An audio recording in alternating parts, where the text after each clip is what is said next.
And we're back.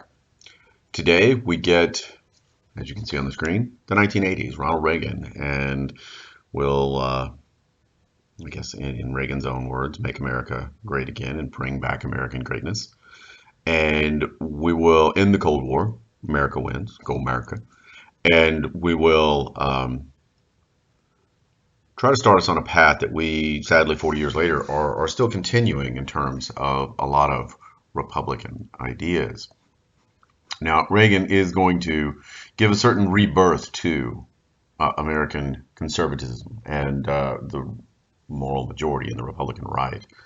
We're going to see Ronald Reagan storm to an electoral college victory, and you can see the map down here. It was an absolute blitz, mainly because at the end of Carter's 4 years, his approval rating was much lower than what even Nixon was at the height of Watergate and scandal and everything else. Now, Reagan storms to office on an idea of the challenging of the liberalism of the last 50 years, from Truman to LBJ, and of trying to bring a much more optimistic message for America and its future. And you can see in the button, he and Nancy Reagan, and of course, let's make America great again. These terms, these ideas that have been floated around for the last 4 years, started back in '79, started back in '80 when Reagan was a, former actor. He was a Republican governor of California, and so he's going to storm to the presidency, campaigning on aggressive anti-communism and really returning America back to a Jeffersonian-esque idea of limited government. And so we're going to trace some of those ideas. If you're still familiar with 1301, the first half of this class, we talked about sort of the Democratic Republican principles, Jeffersonian, Jacksonian ideas on limited government, and even Hamiltonian ideas about how the government stays out of the economy and how it lets it flow and regulate itself. Then that could be the best for everyone's own economic best interests. Well, Reagan's going to kind of turn all of that together and sort of blend all of that together, and he's going to storm to office mainly under the idea of there were a significant number of Democrats that crossed the party line and voted for Reagan. Conservative Democrats voted for Reagan on this idea of aggressive anti-communism or economic stimulus. And of course, the religious right, or what we could call the moral majority, are going to obviously be on the Reagan side of, the Bible Belt, the Deep South. And clearly you see it works in all segments of the nation, with only Minnesota and obviously Georgia goes to Carter because he was the governor and very popular there. Rhode Island, contrarian, goes with Carter as well. So Carter is swept out of office in one term. And so we have to look at who Reagan is and about what his pros versus what his cons were.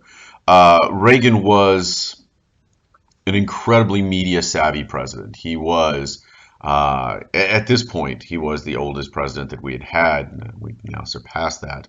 But he was, like any good actor, he was good at delivering a message.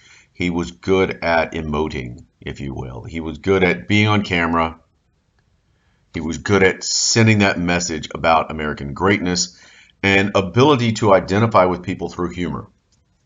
And one of the classic jokes that you have about Reagan is, some of his radio broadcasts, and he had some hot mic errors, at times. And, there's a very famous one about Reagan joking that, he's just signed a presidential order declaring the Soviet Union illegal. The bombing begins in 5 minutes. And this was into a hot mic to a national radio audience, and he didn't quite realize that. And so Reagan is never going to be the smartest guy in the room. He's never going to be that full detail-oriented guy. But what he is very genuine, very strong in terms of planning, his ability to relate, his ability to joke, and his ability to deliver a message in a soundbite. Hence why he's going to get this nickname of the great communicator. And he's going to have a lot of nicknames, but the great communicator because as any good actor, if you're giving a script or given a script and given a speech and you're talking to a camera and you're trying to make people feel it, you're trying to make people believe it, that was Reagan's strong suit. And we could talk about the broad strokes, but the details were never really his forte. And that, as I said in that little slide, that's being kind. He was never the nuts and bolts on any sort of idea. But what he was the I guess the communicator. Or here you see holding up a jersey, he was the Gipper, because when he was an actor, he played George Gipp in the Four Horsemen of Notre Dame, and Knute Rockne out there going, go out and win one for the Gipper. Well, Reagan was the Gipper lying in hospital before that big game for Notre Dame. He was also, a movie star. He was regarded as very handsome, and he held, for General Electric, he held a sort of a position of hosting a show, and he was the president of the Screen Actors Guild, and of course, one of our presidents who made a movie with a chimp called Bedtime for Bonzo. So you can go and you can search all kinds of different bits and pieces about Reagan. But while he was the host of that GE Theater, he was also the head of the Screen Actors Guild. And in the 50s, late 40s and 50s, Reagan was in Hollywood. Reagan was naming names. Reagan was cooperating with McCarthy hearings, and he was outing people that had significant left-leaning ideas. So Reagan had this very staunch, firm stance on communism and on all of it. And it seems ironic that that type of conservatism in California as the governor in the 1970s seems quite different than what we see out of California in the 2000s. So it's remarkable to see how much that shifts and how much that changes over time. But Reagan is going to use all of this movie star appeal to really give his message to America. And his message is going to be to return to a very minimalist government. Let's get rid of welfare. Let's get rid of a lot of the social programs of the last 50 years. And he will do a significant job of trying to go after and cut welfare programs, food stamp programs that had become the staple of our post-Great Depression American government. Reagan saw the government as being too large, wielding too much power, that it wasn't the federal government's job to tend to the welfare of its citizens on a day-to-day basis. Now, even a lot of Republicans today don't necessarily believe in Reagan's trimming back of Medicare. He does actually try to go after Medicare and try to limit some of that and the health benefits that every American should enjoy. So it's not the first time that we've seen Republicans going after the Democratic policies of trying to make sure everybody has affordable health care. But he wasn't able to do it. It was too entrenched. It was too necessary to the American idea and the American experience. But he is going to be able to strip back some of the welfare programs, some of the food stamp programs that had been put into place by the Democratic presidents in the 50s, 60s. Okay? If we're trying to align it with what we're thinking about in our class, he wanted to go back to a pro-20s, pro-business stance against environmental, health, and safety regulations. And in his mind, all of the safety regulations on all of the machinery and all of the factories stifle innovation. It costs too much money. It costs industry too much. And therefore, it's an economic disincentive that if I'm trying to start a business, instead of creating that business and run into all the regulatory issues, whether it's conservationism and whether it's environmentalism, whether it's all of this, he believed that as a wealthy individual, I would then hold on to my money rather than put it back into the economy and let that wealth trickle down and let that economic productivity trickle down. And so for Reagan, he wanted to strip back the layers of government, remove all of this, and it would stimulate the creative, energetic economy that we needed, that was at the heart of stagflation right now.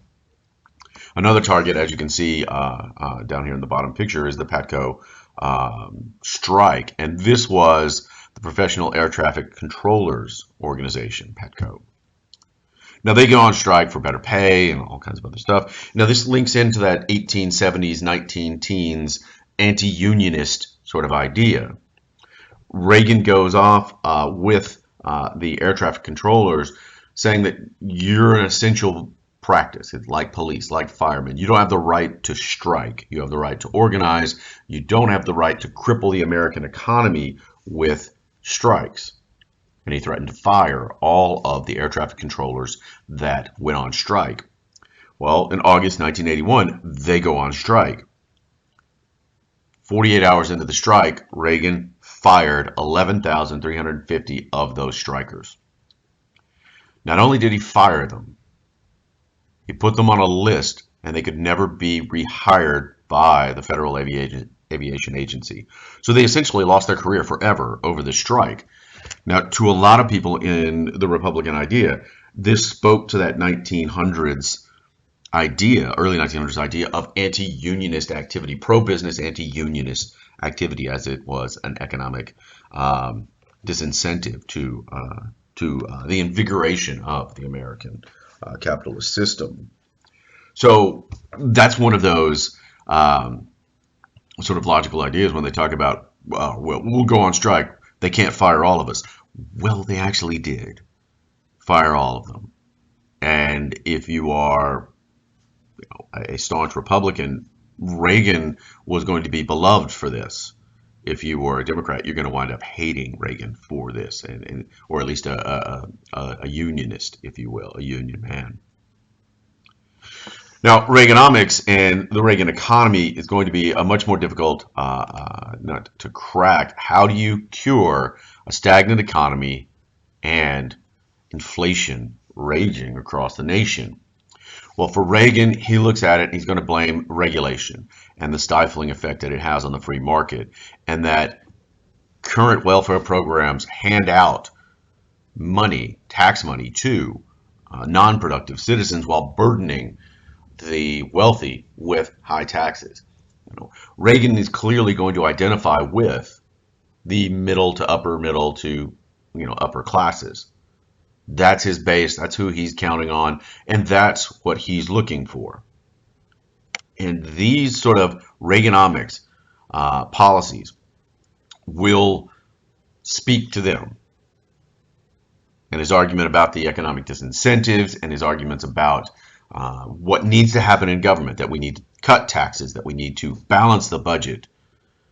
Now, this is a message that he won't live up to, but he will say we need a balanced budget. And I think we can agree that we still need that today. We're still in billions of dollars of deficit every year and adding trillions onto our national debt on a regular basis. But Reagan in the 80s, hell, even George W. Bush in 2000 is going to talk about the need for a balanced budget. And that, of course, all went out the window when we talk about the war on terror and our global position around the world militarily. Same thing happening for Reagan here. Military and the Cold War fight is going to stifle any attempt to try and bring any type of economic economic responsibility to government. Okay? Now, the key words for Reagan's economic policy are supply side economics, or as I've already alluded to, the trickle down economics, and that if we put revenue and wealth into the hands of the wealthy, they're going to create businesses. They're going to create entrepreneurial opportunities that will employ people, that will put money in their pockets in the terms of wages, that'll put revenue into the economy, and all of that will trickle down to the lower levels of society. It's a lot of what Donald Trump was doing recently with his tax cuts for the rich. We are mirroring our trickle down effects. And as I've alluded to earlier, this is a Hamiltonian idea that you allow the government would keep its hands off of the economy, keep its hands off of private money, and allow that private money to be put back into the economy.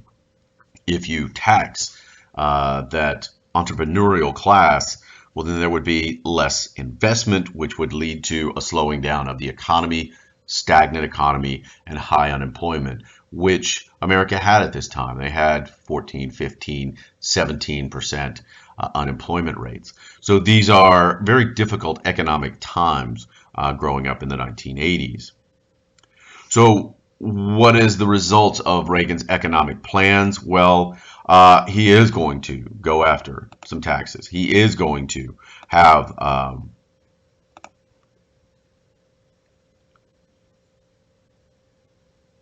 reduction in social programs. And he is going to try to balance that budget. And of course, he gets these, 1981, as he becomes president, the Man of the Year award for Time magazine, running on these programs. And so his first 100 days, he is going to go after this. But unfortunately, you can say all you want, and you can campaign on all you want, but cutting taxes will not balance the budget if you continue to spend money on defense like it's going out of style. Deficit spending will skyrocket, okay, in terms of our budgets, because he'll talk about the need to get rid of a lot of these social programs and yet spend billions and trillions of dollars on defense. I mean, we're talking about spending billions of dollars an hour or millions of dollars an hour on defense.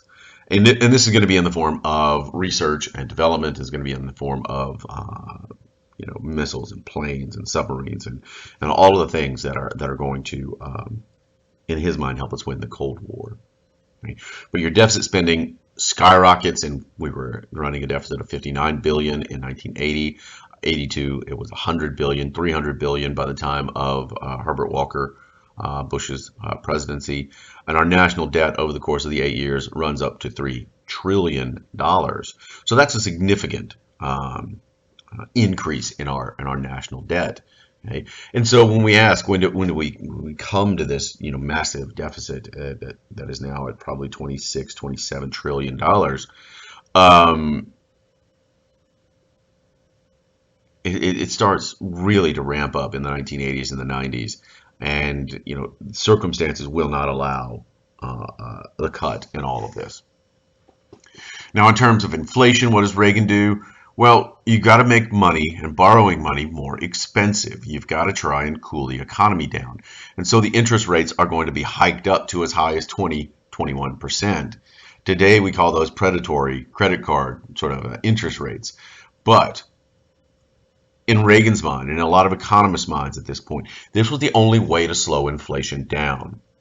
Now, naturally, you are going to get an economic recession, because if money is very expensive to borrow, that means factories are going to lay stagnant. That means new employment is going to continue to decline, or at least stay stagnant. And it also means that your gross domestic product, your GDP, is down because people are buying less. Sales will go down. Unemployment, however, does come down a few numbers. And whether it's heavy industry, sort of the Rust Belt that we talk about today, and agricultural jobs are going to be the hardest hit, but it actually works. Unemployment in double digits. But inflation starts to get down to single digits. And so 12%, 13% inflation rate in 80 comes down to 7% in 82. And by the time we get to 1984, Ronald Reagan sees, as he's running for re-election, an unemployment rate of 7%. I mean, that's a significant drop. That is a significant number. And so it leaves the question of, does Reaganomics and does Ronald Reagan cure stagflation? Depends. And there's no simple answer on all of this. There is really a mixed review on whether the policies that Ronald Reagan put into place cured the economy, or whether it was just a part of this ebb and flow of the boom and the bust of the economy going up and going down. Now, that the 70s, caused by the energy crisis, had resulted in an economic downturn that we quickly responded to and solved. And so what I would say is the mixed results are there. Part of Reagan policies actually probably did help the economy, particularly slow down a lot of things in the early 80s. But of course, the economy has a wonderful way of healing itself in this cyclical nature going forward as well. But in 1984, Ronald Reagan is on a high. He's, again, bringing America back, prouder, stronger, better.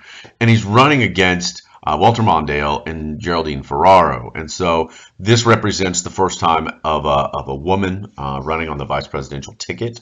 And we've seen a series of firsts in the 2000s with a female candidate, and of course now a female vice president elect.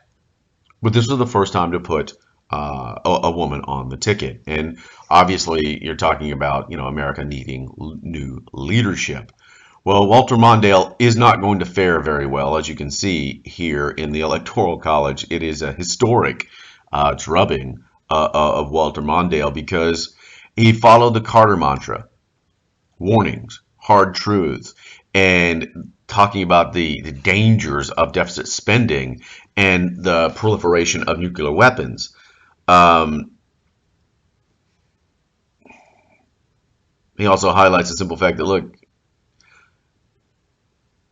not everybody is profiting and prospering under, Reaganomics. It was good for the upper classes. It was good for the upper middle classes.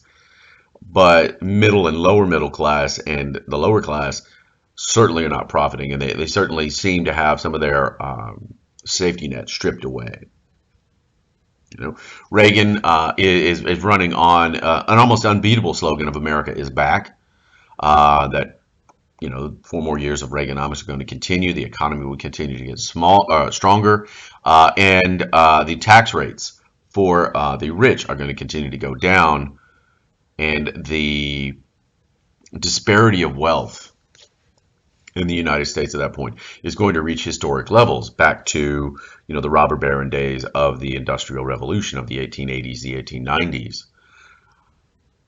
But a lot of America doesn't necessarily hear that, and a lot of the media coverage isn't necessarily addressing all of that, because Reagan was very popular with the media. He has this famous wit that he was able to trade on. And I don't know if I gave you the story, but in 1981, there was an assassination attempt on Reagan, and he was actually shot. He had a collapsed lung. And as he's going into surgery, the doctor, they're about to put him under, and, it was clear that his life wasn't necessarily in danger and that he wasn't going to, die, but he was awake. And before they send him out, he jokes with the doctor about, did you vote Republican or Democrat? About the outcome of it. It was those moments of levity. It was those moments of humor and relatability that make Reagan popular, despite the policies that a lot of Americans would probably find objectionable today. Now, there's also a significant amount of corruption in the Reagan administration, and we'll detail some of that, both domestically and foreign policy-wise. And so it is a case of a lot of people looking back at the Reagan years with rose-colored glasses, because the memories sometimes don't always reflect exactly what happened.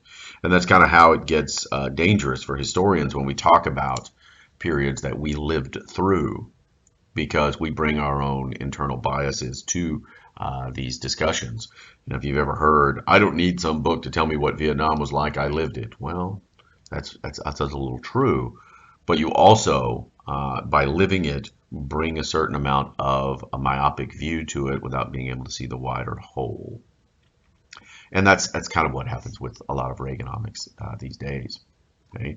Now, Reagan is going to be known as a foreign policy president, but unfortunately,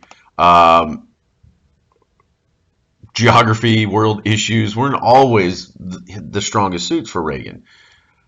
And that's kind of why I make this joke sometimes about writing an essay in the way that Ronald Reagan was, because Reagan could talk for 10 minutes and say absolutely nothing. But you liked it because he was telling you what you wanted to hear. He was telling you that the U.S. is going to assert itself on a world stage again. It is going to be confident of American values. and using Thomas Paine, even trading on this. We already talked about trading on Jeffersonian, Jacksonian, Hamiltonian ideas. He's trading on the founding fathers with giving us Thomas Paine and the idea that we could begin the world over again, that we can solve the problems of the communist menace, and that we could destroy the Soviet Union. We just needed to get rid of the Nixon and Carter doctrines, and we needed to get back to the us versus them. And we particularly needed to get to using the economic power of the United States for our benefit with trade restrictions. Okay? And Reagan is going to give a very strong rebuke of the Soviet Union over Poland. And of course, by 1983, he's calling the Soviet Union the evil empire. And he blamed most of the evil in the world on the Soviet Union. Now, George W. Bush is going to use this evil empire phrase as well. One of the examples that used by many to show exactly how evil the Soviet Union was the downing of Korean Airlines Flight number 7. On September 1st, it was flying from Anchorage to Seoul, South Korea, when it drifted off course and crossed Soviet airspace here in Kamchatka and Sakhalin Island. And Soviet MiGs were scrambled, and they, off of the Kamchatka Peninsula and Sakhalin, they cold-bloodedly could see it was a commercial airliner and shot it down for the violation of Soviet airspace. 269 passengers were killed as it ditched into the Sea of Japan, including a sitting U.S. congressman. So this is going to be an escalation. This is going to be an incident that will continue to, excuse me, that will continue to color American-Soviet relations. But for Reagan, the solution to all of this was proliferation, that we needed to make sure, and here you see this, I always like this graphic sort of just dropping and placing bombs and missiles all over the world to intimidate the Soviet Union. Now, it's not going to intimidate, but what it is going to do is economically damage the Soviet Union. Because in 1985, we're spending $300 billion on defense, which equates to about $28 million an hour on missiles, on bombers, on a strategic defense initiative, or SDR. It's going to get coined by another name, Star Wars. Now the SDI, as you can see here by its crest, wants to put a shield in space. Now the weaponization of space, all the way back to Kennedy's speech back in 61 at Rice University, where he commits us to going to the moon. The weaponization of space represented a dangerous escalation. That if there is no guarantee of mutually assured destruction, so a disrupted MAD, in a lot of people's minds, that's what prevented nuclear war, was the fact that, look, we can't launch a weapon because we'll be destroyed as well. I can't kill you because you'd kill me. That type of disruption of that doctrine was, in a lot of people's minds, our safety, our guarantee that it wouldn't happen. Now, the other question about strategic defense initiative and using of lasers and projectiles to identify, target, and disable incoming nuclear weapons, would it work? Nevertheless, whether it worked or not, we're going to spend billions of dollars on it, and the Soviets have to then spend those billions as well. And so what we're going to have is ground-based or space-based lasers, and we're going to have tracking systems and particle beams and mirrors and all. You know, we're still trying this idea today because W is going to bring back Star Wars and SDI, and I kind of love this commercial as well. That you're trying to use this strategic defense initiative idea and I guess today we would call it Space Force, um, to make sure America is safe from a random act of a nuclear power. Today we worry about a rogue nation and a single nuke. At this point, we were worried about multiple inbounds and a first strike policy by the Soviets. Okay. Now, what we are going to see is the countering of the evil empire in the Reagan doctrine, which means we're going to send money and we're going to send aid to any third world nation that is looking to fight off insurgents. It's almost a revival of the domino theory and containment, if you will. We're getting rid of the Nixon doctrine. We're getting rid of the Carter doctrine. And we are going to actively seek out anyone who says they're anti-communist, whether it's the Mujahideen in Afghanistan or whether it is the El Salvadorian rebels. We're going to send $6 billion to El Salvador alone so that they can work against their left-leaning government, and that we're seeking Cuban aid, and by Cuban aid, by virtue of that, Soviet aid. The biggest involvement for Reagan, along with our support for Iraq in the Iran-Iraq war, is also going to be the civil war, the ongoing civil war in Nicaragua. Anastasio Somoza is ousted by a nationalist group called the Sandinistas, and they are looking to take Cuban money, vis-a-vis Soviet money, to back out, to kick out the American-leaning government of Somoza. So this leads Reagan to empower the CIA to train, arm, direct the Contras in Nicaragua. Now, they'll be funded for about 3 years until Congress gets a little leery of the escalation and the amounts of money going to the Nicaraguan Contras, and cuts off funding for it in 1984. Don't worry, Reagan's got a plan for that, but we'll talk about that here in a second. Now, Reagan's plan is going to be in response to some of the foreign policy issues that are popping up.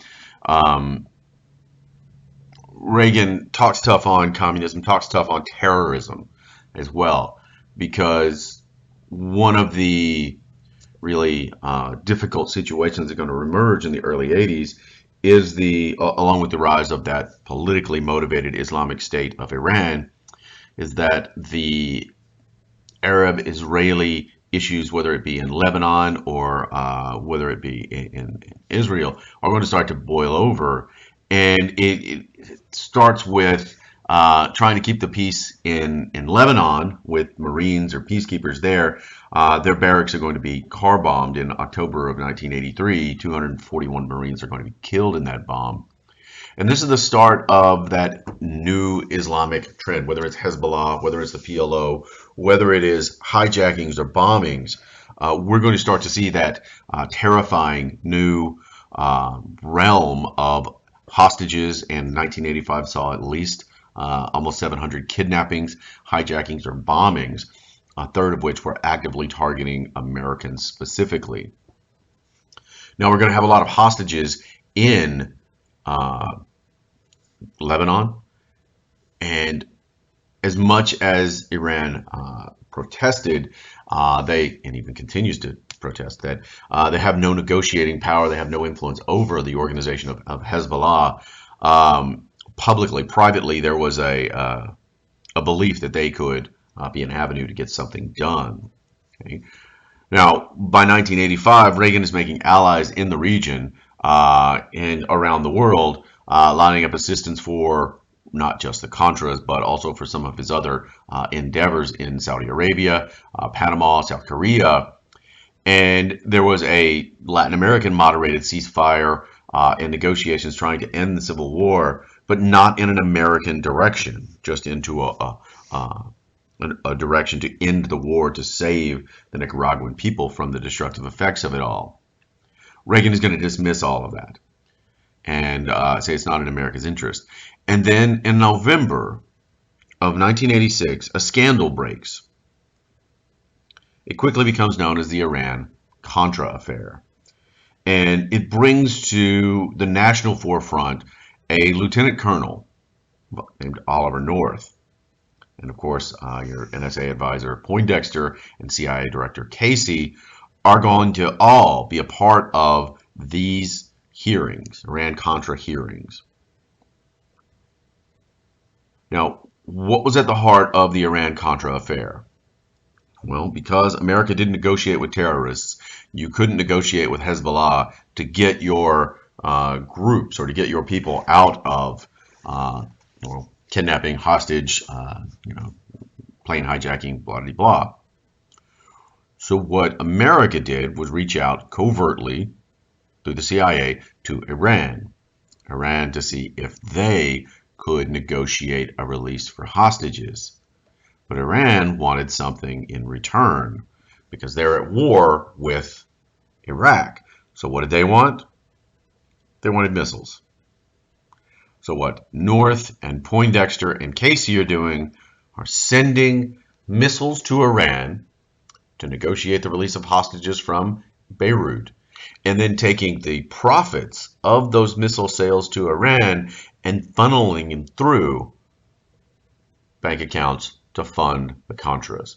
And this is exactly what Congress told Reagan he couldn't do, fund the Contras, so he found a covert way to do it.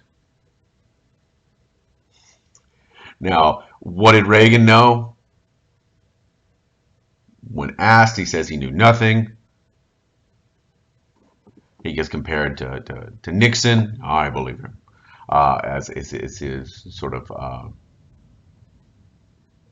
disinformation and his lies or dissimulation.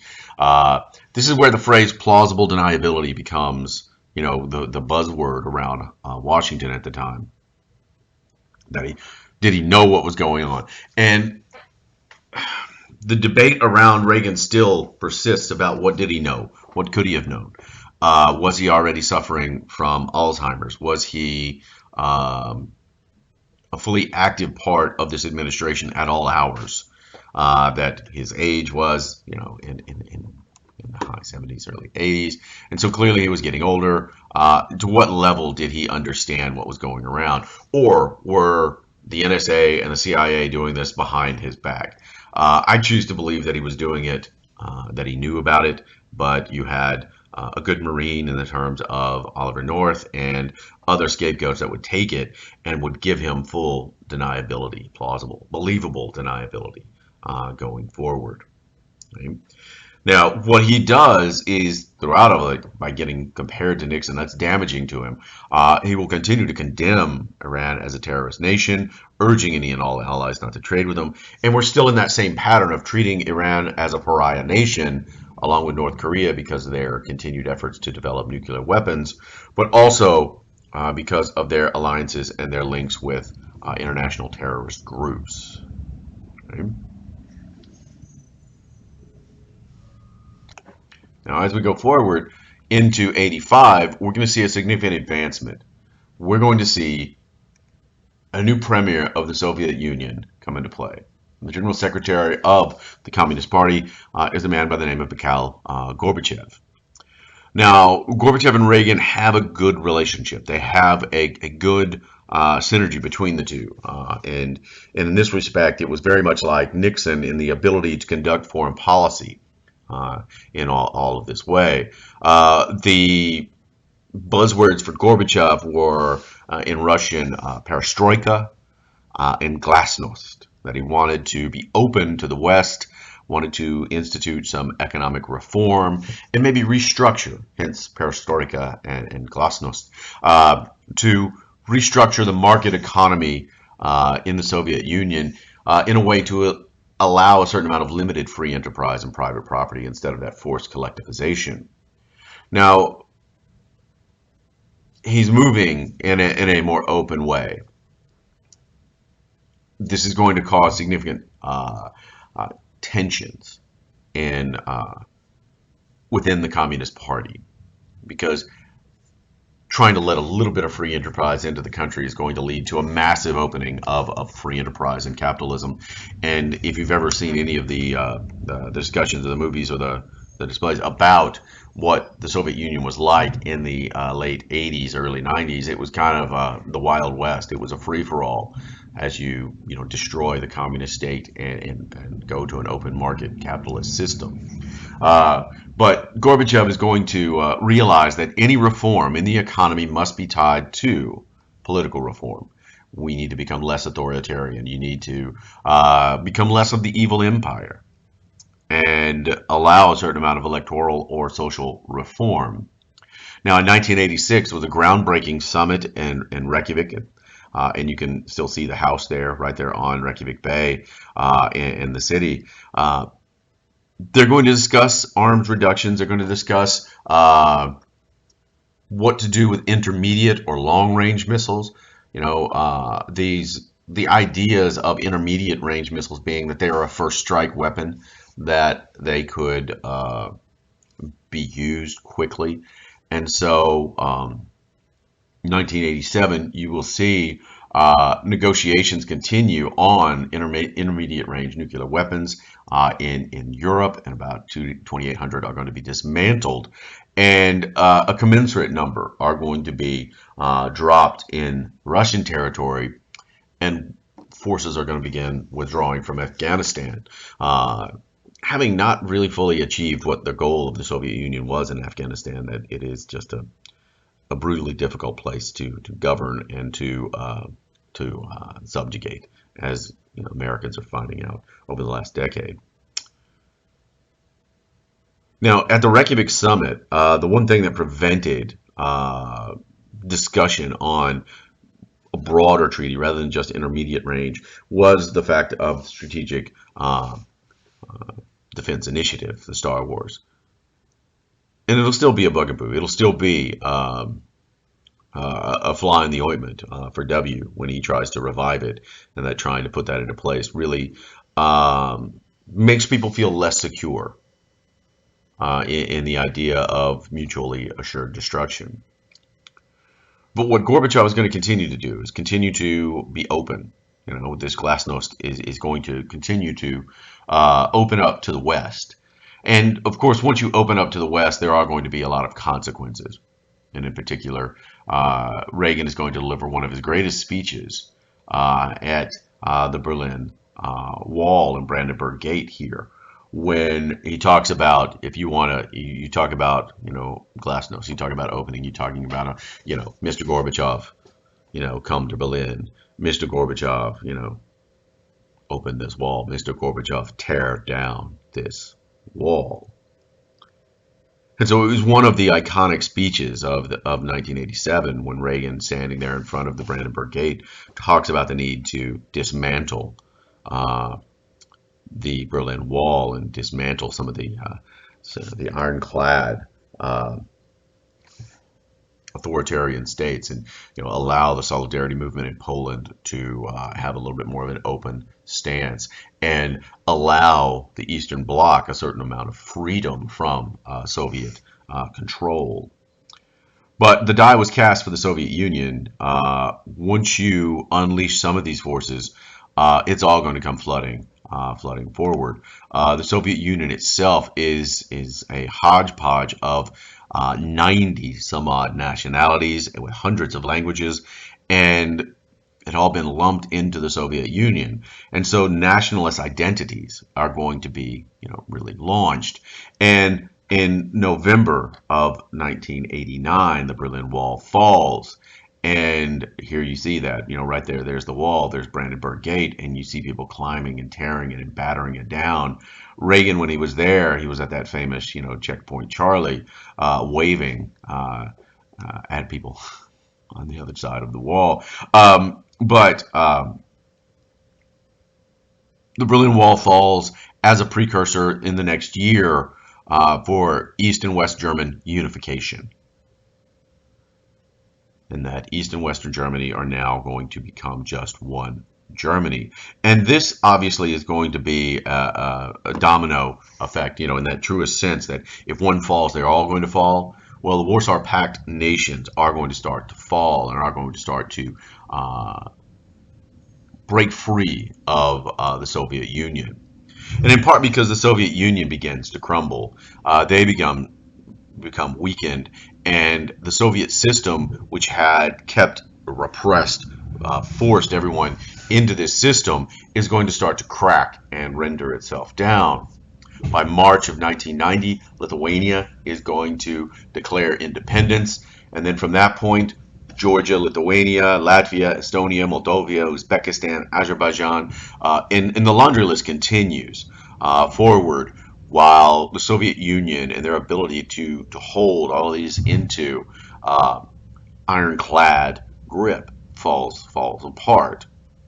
Now, Gorbachev is seen as the instigator to all of this. He's seen as the problem in a lot of different ways for what has caused the cracks in the Soviet Union, to the point that there is an attempted coup against Gorbachev in 1991. He is going to survive the coup, but not as leader of the Soviet Union, and the emergence of the mayor of Moscow at that time during this attempted coup is Boris Yeltsin.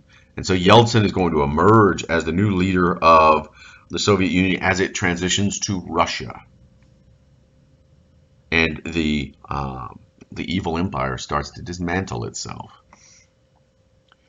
And so we see here, right there in front of Brandenburg Gate, you see some of the East German soldiers as they start to dismantle the wall and start to leave it. But they've left certain sections here in Berlin as reminders, and you can still go by these, and you can still trace the path of where the wall was. And it is a sharp distinction of a line to draw between East and West, where you can see the consequences of living in Eastern Germany versus Western Germany, and the communist versus the democratic states therein. And obviously, it's going to be the architecture that will show you some of the sharpest contrasts. It's changing now, but immediately after, it was a stark contrast in the early 90s when I first went to Germany and to Berlin. And you could tell, you didn't even have to know what side of Berlin you were in. You could just look at the architecture and you could tell you were in East Berlin. Right? Now, if we look at it, under Soviet rule, this is what we had. We had that Eastern Bloc and that line of the Warsaw Pact nations. Now, Estonia, Latvia, Lithuania, Belarus, Ukraine, Romania, and of course we've continued to see the disruption in the 90s of Serbia and Macedonia and Bosnia, Herzegovina, Croatia. You see a lot of that, and then over here in the Stan region, you've got Uzbekistan, Kazakhstan, Kyrgyzstan, Tajikistan, Turkmenistan, and Azerbaijan. I mean, you really do have some real trouble spots as they're trying to emerge from Soviet dominion. Now, we always get to the question of, who won the Cold War? Did Reagan win it? Did containment work? Was all of this worth it? Did Reagan win the Cold War? To a certain extent, yes, through his willingness to outspend the Soviet Union and the economic ability of America to run a deficit certainly crippled the Soviet Union, as they couldn't compete with the defense spending and the deficit spending that America could throw at them. But of course, we have to look at the Cold War and was it worth the cost? Was it worth the 2 million lives lost? Was it worth the trillions that we spend on defense? Was it worth all of that, considering what the reality of the threat might have been? It's hard to look at it in the 40s and the 50s and say that the threat was as high as people at the time thought it was. And that obviously is the key. When we look through the 2020 lens of history, we can see that, the threat wasn't as real as we thought it was. But that's the kind of a thing about a fad or a craze or a fear, is that it is frequently not rational. And, the ability or the inability to see that is sometimes difficult.